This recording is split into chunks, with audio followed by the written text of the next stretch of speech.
Salutations à tous ceux que j'ai déjà vus ce matin, puis d'autres peut-être qui se sont rajoutés. Il y a des nouveaux prénoms. Et en tout cas, bien le bonjour de la part du sud-ouest de la France. Il fait un peu frais chez nous aujourd'hui, mais voilà, 14 je crois, ou 15, mais c'est un peu froid pour nous. Voilà. Et bien en tout cas, le cœur est chaud, hein, c'est le principal. Voilà. Alors, je vais continuer à parler cet après-midi un peu euh, du Saint-Esprit, toujours de la marche avec l'Esprit. Et je vais peut-être vous choquer, mais peut-être c'est juste pour que vous puissiez réfléchir et faire des constatations vous-même par rapport aux choses que vous vivez et celles que vous ne vivez pas. Et je pense, moi, que le Saint-Esprit est terriblement négligé. En fait, il est oublié, je pense. Mais bien sûr, aucun chrétien digne de ce nom, en tout cas, ne renierait son existence. Pourtant, je suis prêt à parier que des millions de croyants pratiquants ne peuvent pas affirmer qu'ils ont expérimenté sa présence ou son action dans leur vie au cours de l'année. En plus, beaucoup d'entre eux ne croient pas que ça pourrait se faire. Ils sont vraiment comme arrêtés, freinés. Et souvent, la plupart du temps, dans mes voyages, en tout cas, que j'ai fait, le critère de réussite, c'est plutôt le nombre de participants que l'action du Saint-Esprit. Aujourd'hui, moi, je constate en tout cas que l'Église est remplie de consommateurs centrés sur eux-mêmes plutôt que des serviteurs centrés sur l'Esprit Saint. Et je pense qu'avec le temps, on s'est fait avec tout ça, avec toute cette situation. Je vais vous donner une image. Imaginez-vous, peut-être je vais vous faire rêver un peu, que vous auriez grandi dans une île déserte, avec la Bible pour seul livre. Et au bout d'un grand nombre d'années, vous vous retrouvez dans une église évangélique. Vous risquerez d'être choqué car vous auriez lu les Écritures en dehors du contexte de l'église contemporaine. Et vous seriez convaincu que le Saint-Esprit est aussi essentiel à l'existence du croyant que l'air pour rester en vie. Vous sauriez que l'Esprit a poussé les premiers chrétiens à faire des choses inexplicables, à vivre des vies qui n'avaient aucun sens pour leur culture environnante à cette époque-là. Remettez-vous dans le contexte, relisez la Bible, imaginez, voyez un peu. Et enfin, de faire connaître au monde entier la bonne nouvelle de la grâce divine. Je pense qu'il existe, en tout cas, un énorme fossé entre ce que nous lisons sur le Saint-Esprit dans les Écritures et la manière de fonctionner de la plupart d'entre nous. Je pense que quelque chose manque, en réalité quelqu'un, à savoir le Saint-Esprit. Sans lui, les gens agissent par leur propre force. Et à cause de cela, ils n'obtiennent que des choses de taille humaine, tout simplement. Parce que si réellement l'esprit, on le laissait faire, je crois qu'on vivrait des choses autrement qu'on vit aujourd'hui. Et je crois que la mesure de notre foi est directement proportionnelle à notre communion avec le Saint-Esprit. Sans l'Esprit Saint, l'Église n'a pas la puissance nécessaire pour faire la différence dans ce monde. Mais quand nous vivons par la puissance de l'Esprit, on vit une vie surnaturelle. Alors, l'Église devient différente. Et le monde ne peut que le remarquer, vous avez vu. Et je crois que les gens diront, waouh, là, il y a quelque chose d'autre que ce que l'on vit sur la terre actuellement. Je vous raconte peut-être un témoignage ou deux, mais un des témoignages que j'aime dire, c'est que je vais dans une église chaque année et dans le sud-ouest de la France, et puis, voilà, il y a le responsable est médecin, il est pasteur, mais il est médecin, sa femme est psy dans un hôpital psychiatrique. Et puis, tous deux, à chaque fois que j'y allais, j'étais très bien accueilli et tout, c'était super. Mais bien souvent, cette femme avait de grands soucis parce que c'est pas facile de diriger un hôpital psychiatrique. Elle a vécu des combats, des choses difficiles en tant que chrétien, c'est pas toujours évident, hein. Et puis, à chaque fois que j'arrivais, elle commençait à vider son sac parce qu'elle avait besoin de quelqu'un pour parler, quoi. C'est très difficile de parler trop à notre conjoint parce qu'on se connaît et c'est difficile d'écouter au bout d'un temps. Et puis, elle allait commencer à se plaindre encore et de dire tous ses soucis et ses problèmes. J'étais encore prêt à l'écouter quand d'un seul coup, elle me regarde et elle dit, qu'est-ce que tu as dans tes yeux? Je dis, mais j'ai rien dans mes yeux. Pas plus que d'habitude. Et elle a vécu, en regardant dans mes yeux, une délivrance incroyable qu'elle n'avait plus envie de se plaindre du tout. Et tout était au mieux. Elle était dégagée de ce poids qui était sur elle. J'ai rien fait, j'ai rien dit, j'écoutais seulement. Je pense que la puissance de l'esprit, au travers de ce que nous avons en nous, puisqu'il habite en nous, même notre regard sur les gens doit changer. Regardez Jésus, quand il passait, il suffisait qu'il regarde quelqu'un pour que les personnes soient bouleversées. Et je pense que Dieu veut ça. Il veut nous apprendre à être tellement remplis de l'esprit que les autres le remarquent, quoi, tout simplement, parce qu'ils commencent à vivre des choses extraordinaires. Je disais ce matin, c'est plus moi qui vis, c'est Christ qui vit en moi. Donc, on doit arriver à avoir cette puissance de l'esprit en nous. Et souvent, dans nos vies, nous sommes immergés dans la tradition. Vous avez remarqué? Ou dans les expériences des autres. On dit, ah, il a vécu ça. On voudrait tellement vivre ça qu'on met la barre trop haute. Mais Dieu ne demande pas à ce que tu vives ce qu'il a vécu, Hervé. Mais toi, qu'est-ce que tu vas vivre avec lui?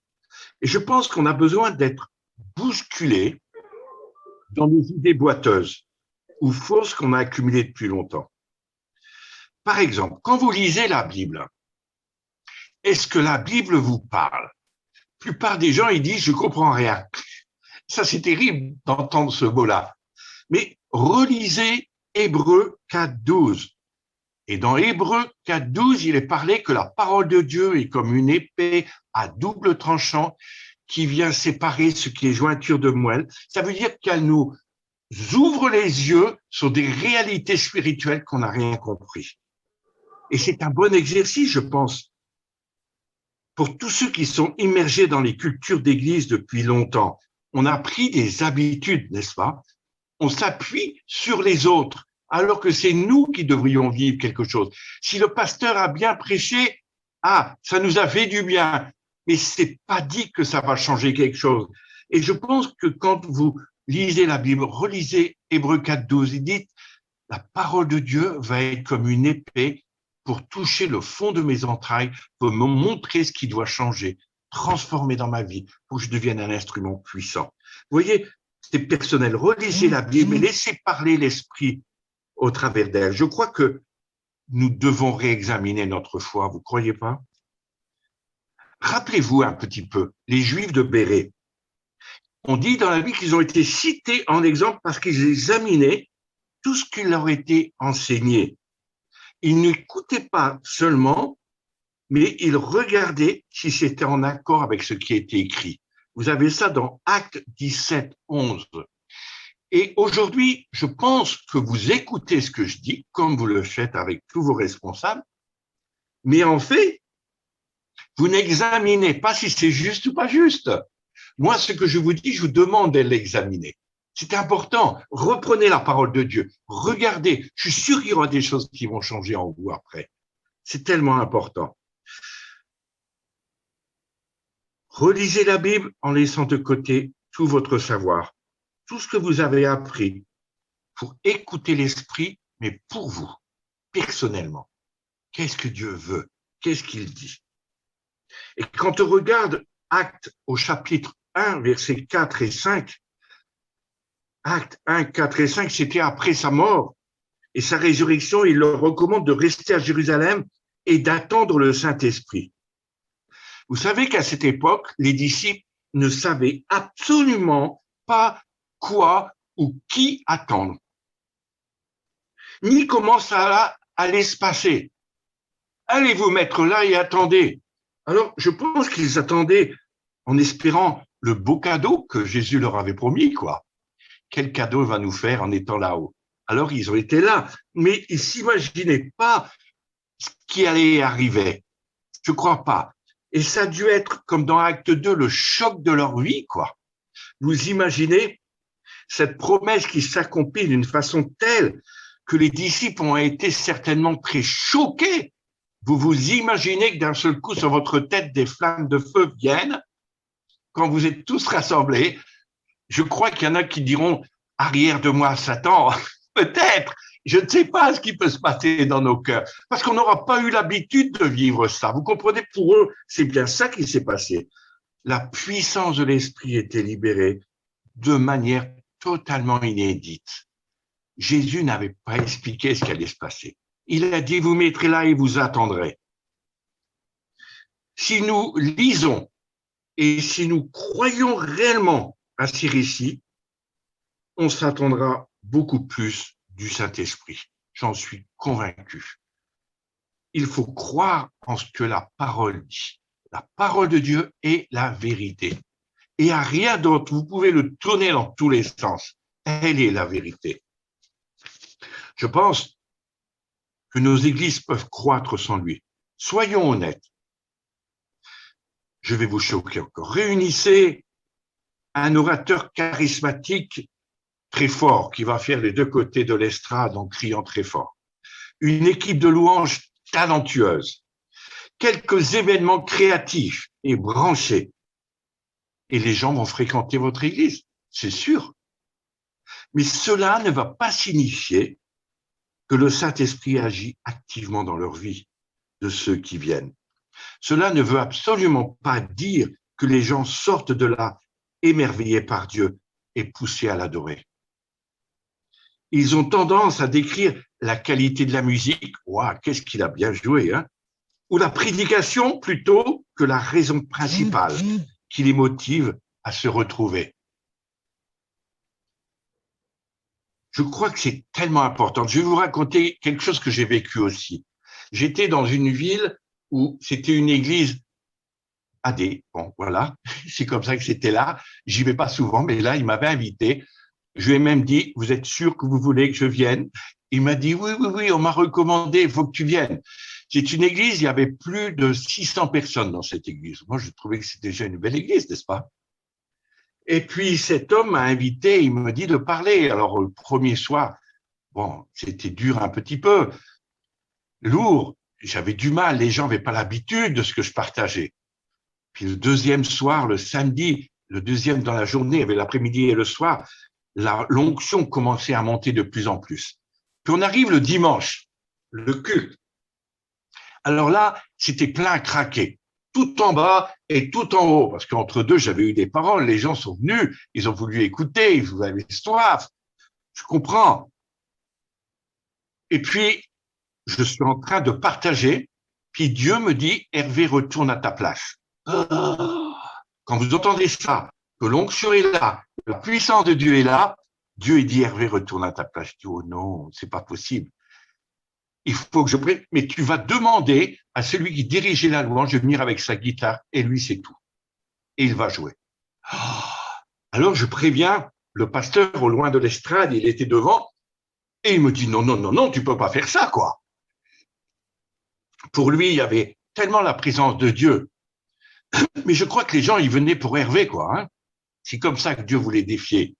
Alors, je vais quand même, le gars qui est musicien demande l'autorisation au pasteur, puis il lui dit oui, il y va, et il commence à jouer les premières notes, et moi, je me suis mis juste à côté du pasteur, devant, et je ne disais plus un mot. Et d'un seul coup, l'onction est descendue, je vous promets. C'était une puissance, mais incroyable. Les gens sont tombés par terre et ils demandaient pardon de leurs péchés. Mais c'était très fort. Et à ces moments-là, il me dit, mais qu'est-ce que tu as fait à mon église? Je dis rien, regarde, je suis juste assis à côté de toi, je n'ai rien fait du tout. Et Dieu voulait démontrer au travers de ça que c'est lui qui bénit, pas l'homme. Et moi, j'étais tellement content parce que j'ai dit toute la gloire revienne qu'à lui seul. Les gens étaient convaincus, pas à cause qu'il jouait les notes de musique, c'était juste ça parce qu'il fallait que Dieu l'avait demandé, mais c'est parce que la puissance de l'esprit était là. Et je pense que c'est ce qui fait la différence, je crois. Et c'est pour cela que je disais tout à l'heure, des fois, on va voir un homme qui a une onction, et c'est vrai que Dieu a donné les onctions à des personnes, mais c'est pas ça qui est important. C'est qu'est-ce que l'Esprit va faire dans ton cœur et dans ta vie, au travers de ce qui est apporté, au travers de ce qui va être vécu. Combien de gens viennent à l'église et repartent tels qu'ils étaient, quoi, mais sont venus à la messe, pardon de dire ce mot-là, mais c'est un peu pareil. Et je me dis, mais ça ne sert plus à rien. Je crois que Dieu veut qu'on change dans nos mentalités, comme je disais ce matin. Et je pense qu'il faut faire confiance au Saint-Esprit. Même si ça te coûte, il est capable de faire infiniment au-delà même de ce qu'on peut penser et imaginer. Quand il est parlé dans Romains 8, 9, il est dit, Romains 8, 9, pour vous qui vous n'êtes plus sous l'emprise de la chair, mais celle de l'esprit, si du moins l'esprit de Dieu habite en vous. Si je suis croyant, l'esprit de Dieu habite en moi. Et Paul le répète même dans 1 Corinthiens, c'est tellement important, 1 Corinthiens 6, 19, 20, 1 Corinthiens 6, 19, 20. Ne savez-vous pas que votre corps est le temple du Saint-Esprit qui est en vous et que vous avez reçu de Dieu? Vous n'êtes plus à vous-même, car vous avez été rachetés à grand prix. Nos corps sont le temple de l'Esprit. Nous sommes son lieu d'habitation. Et ça va tout changer. Ça veut dire qu'il est là pour nous montrer, nous diriger, nous conduire. C'est tellement important. Je crois que pour beaucoup, nous avons une connaissance basique du Saint-Esprit. Mais quand il s'agit de l'expérimenter dans notre vie, je pense que c'est une autre histoire. C'est deux choses tellement différentes. On sait dans notre tête ce que c'est, parce qu'on l'a appris, on l'a entendu. Mais toi, est-ce que tu le vis? Je crois que le fait que l'Église primitive connaissait moins de choses concernant le Saint-Esprit que la plupart d'entre nous aujourd'hui, nous, on connaît d'un point de vue intellectuel, tandis qu'eux, c'était une réalité, quoi. Et c'est là ce que Dieu veut faire. Et je crois que dans tout le Nouveau Testament, les apôtres se laissaient diriger par l'Esprit et ils vivaient par sa puissance. Ah, encore un petit exemple pour vous faire un peu réfléchir. T'es-tu déjà demandé à quoi pensent les chenilles? Waouh, voilà, je suis très poétique, n'est-ce pas? Je pense que cette expérience devrait nous parler. Pendant toute leur vie, la chenille rampe sur des morceaux de carrés de terre sale et le long de quelques plantes. Puis, un jour, elle fait une longue sieste, comme il nous a dit le monsieur tout à l'heure, qui était important, une longue sieste. Ensuite, que peut-il bien se passer dans sa tête quand elle se réveille et découvre qu'elle peut voler? Qu'est-il arrivé à son petit corps? À quoi pense-t-elle quand elle voit son nouveau corps avec ses superbes ailes? Je pense qu'en tant que croyants, nous devrions être tout autant stupéfaits de nous voir métamorphosés en une nouvelle créature quand l'esprit est en nous. Comme la chenille, nous devrions être ravis de découvrir cette capacité à vivre différemment et fidèlement grâce à l'Esprit Saint. Je pense que c'est important. Arrêtons de ramper alors qu'on a la capacité de voler. Arrêtez de ramper. Vous avez l'Esprit Saint en vous, n'est-ce pas? Vous avez des ailes, vous avez quelque chose de puissant en vous qui fait la différence avec ceux qui ne connaissent pas le Seigneur. Et on a tellement de choses à leur apporter. La guérison, la transformation, prier pour eux, pour la délivrance, pour toutes ces choses. Tellement de gens ont fait des choses terribles. Je pense qu'on a besoin de changer. Je crois que tout ce qui touche à la vie chrétienne est surnaturel. Que ce soit ses aspects théoriques ou pratiques. Je vais vous choquer, mais c'est arrivé plusieurs fois. Une fois, une personne qui était en phase terminale de cancer et demande aux anciens de l'Église, moi je n'étais pas ancien, mais j'étais là comme orateur, de lui faire l'onction d'huile et de prier pour sa guérison. Cependant, avant de prier, j'ai demandé une question à la dame qui avait demandé l'onction d'huile, alors qu'elle était en phase terminale. Et je lui ai demandé, pourquoi veux-tu rester sur cette terre? Moi, je vous assure que ça a fait un froid glacial chez les anciens et chez tout le monde. Et même cette personne, elle a été tellement surprise. Pourtant, quand vous lisez la Bible, regardez bien en Jacques au chapitre 4, verset 3. Jacques rappelle dans son épître que bien souvent nous ne recevons pas de réponse à nos prières parce que nous demandons pour les mauvaises raisons. Vous avez vu? Vous demandez, vous ne recevez pas parce que vous demandez mal afin de satisfaire vos passions. C'est ce que je veux, mais pas ce que Dieu veut. Cette femme, Dieu voulait la reprendre, mais elle ne voulait pas. Là, c'était ça. Une autre fois, c'était une femme qui était malade, elle voulait partir parce que Dieu l'a rappelé, mais son mari priait pour qu'elle reste. Vous imaginez le combat? Et au moment où je lui ai dit, mais écoute, laisse partir ta femme. Je crois qu'elle avait tellement mieux, elle souffre tellement maintenant. Elle avait plus d'intestin, on lui avait tout enlevé. En fait, elle était vraiment très mal. C'était même plus possible. Elle survivait avec tout ce qu'on donne maintenant médicalement. Et au moment où il a accepté, la femme est partie. C'est fou. Comme quoi on peut vraiment changer les situations. Nous devrions vouloir vivre pour la gloire de Dieu qui nous a placés sur la terre. Alors, au fond, pourquoi voulez-vous que le Saint-Esprit agisse dans votre vie? Voulez-vous plus de lui uniquement pour vos profits personnels? Si c'est oui, alors nous ne sommes pas différents de Simon le magicien. Oh, je choque. Acte 8, verset 19 à 20. On n'est pas mieux, n'est-ce pas? Le Saint-Esprit n'est pas une marchandise que l'on achète ou on échange en fonction de nos désirs, de nos lubies ou même de nos besoins personnels. Je pense que nous ne pouvons aborder la question du Saint-Esprit sans remettre en cause notre motivation première. Pourquoi voulez-vous du Saint-Esprit? Pour sa puissance? Pour vous améliorer et servir vos propres objectifs? Ou bien parce que vous souhaitez expérimenter tout ce que Dieu a prévu pour vous? Le voulez-vous parce que vous aimez l'Église et désirez mieux servir vos frères et sœurs?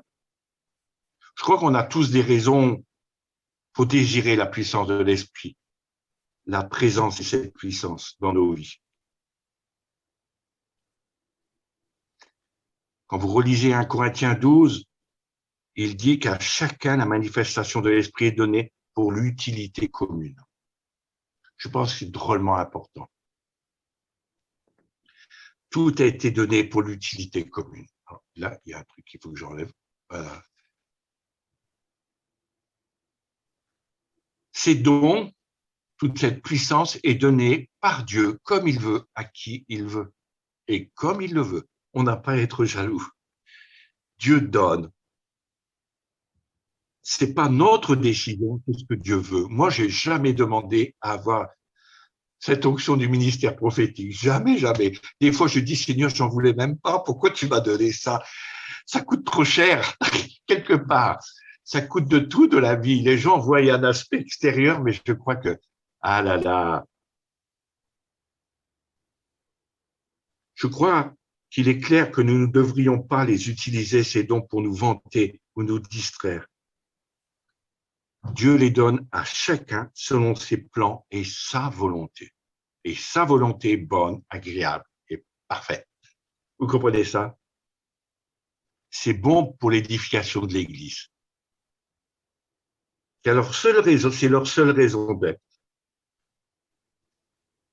Quand nos cœurs sont alignés sur cette vision, quand nous sommes remplis d'un amour sincère pour l'Église et quand nous désirons la voir grandir dans son amour pour Dieu et pour les autres, c'est alors que l'Esprit veut nous utiliser. Une question.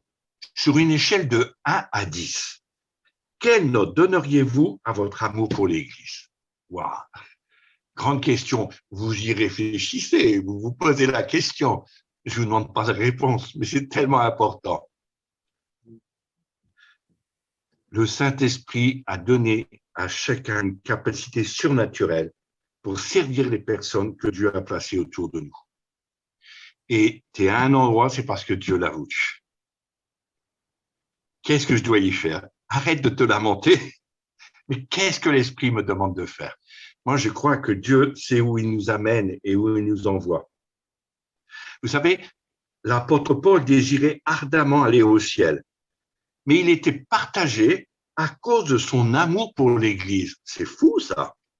Vous l'avez en Philippiens, chapitre 1, versets 23 à 25. Est-ce que vous êtes d'accord avec Paul lorsqu'il énonce sa raison d'être dans la vie et son amour pour l'Église? Je crois que j'ai peut-être choqué là, aujourd'hui, cet après-midi-là, mais je pense que c'est important de remettre nos pendules à l'heure et peut-être de regarder notre désir profond. Qu'est-ce que j'ai envie de vivre? Comment je vais vivre cette puissance du Saint-Esprit? Comment je vais vivre cette vie avec Dieu? Je crois que c'est important de faire des choix, de répondre aux questions que je vous ai données, d'y penser, de réécouter et peut-être d'examiner, peut-être, on dit comme les vaches, ruminer, faire revenir en avant toutes ces choses et changer peut-être.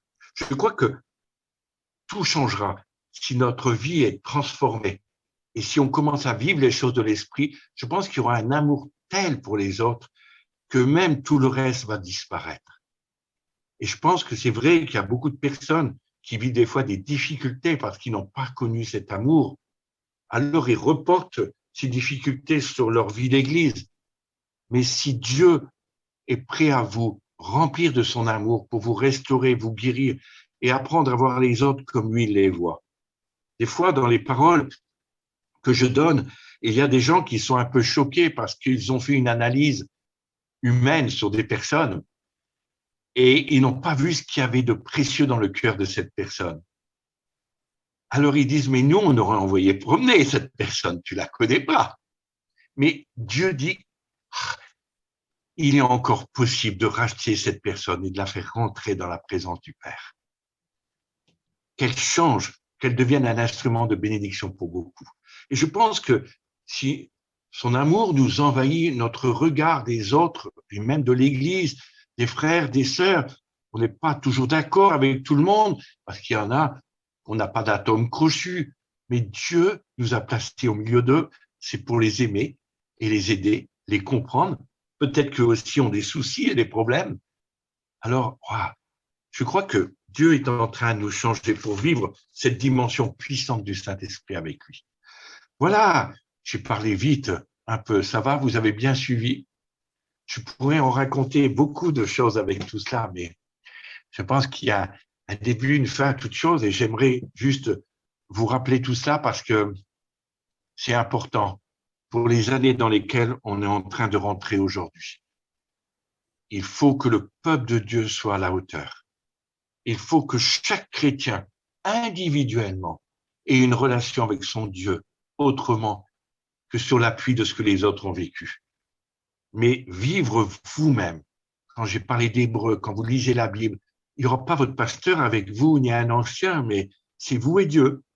Et la parole de Dieu qui est là, qui est la vérité, pour qu'elle puisse vous travailler. Je crois qu'il faut apprendre à laisser de côté tout notre passé, tout ce qu'on croit être juste et qui n'est pas juste, et ainsi de suite. Et remettre tout au pied de Jésus et dire, Seigneur, nous voilà, qu'est-ce que tu attends de moi? Vous savez, c'est pas facile que de remettre toutes choses. Moi, juste par expérience, juste au début du Covid, quand il n'y avait plus moyen de sortir, j'ai dit, mais Seigneur, c'était mon moyen de vivre. Je dis, comment on va faire? Et Dieu, il dit, je veux que tu te taises et que tu restes chez toi sans rien dire à nulle part pendant 6 mois. C'était terrible. J'ai cru que c'était une punition, quoi. Mais Dieu voulait m'apprendre quelque chose. Remets-moi ton ministère et moi, je te le donnerai quand j'aurai envie. En fait, il ne m'appartient pas. Et pendant 6 mois, rien. Des gens ont essayé de m'appeler. Je dis non, je peux pas. Je ferai pas. Et puis au moment où c'était OK, les portes se sont ouvertes. Et là, j'ai commencé à faire des zooms. Et je crois que quand je ne faisais rien pendant 6 mois, il m'a demandé d'écouter ce que les autres disaient. Oh là là là là. Je dis des fois, il y a des gens, ils parlent et ça sert à rien du tout, quoi. Et je crois que Dieu voulait me faire réaliser la différence pour que je comprenne, pour que je puisse moi aussi rester ancré en lui, mais pas dans le système humain, mais dépendre de lui totalement. Et je pense que c'est important. Je crois que Dieu veut nous ouvrir les yeux et nous faire rentrer dans les projets qu'il a en préparation pour nous. Il veut qu'on vive cette vie d'abandon, de dépendance totale du Saint-Esprit. Que Christ soit Seigneur dans nos vies et qu'on triomphe de beaucoup de choses qu'on n'arrive pas encore à triompher aujourd'hui. Laissez-le vous changer, vous transformer, vous faire naître à cette vie du ciel. C'est très important d'en parler ce matin. Naître de nouveau, naître aux choses du royaume. Laissez-vous transformer par lui. Voilà, j'arrête là mes prédications. Sinon, je n'arrêterai plus.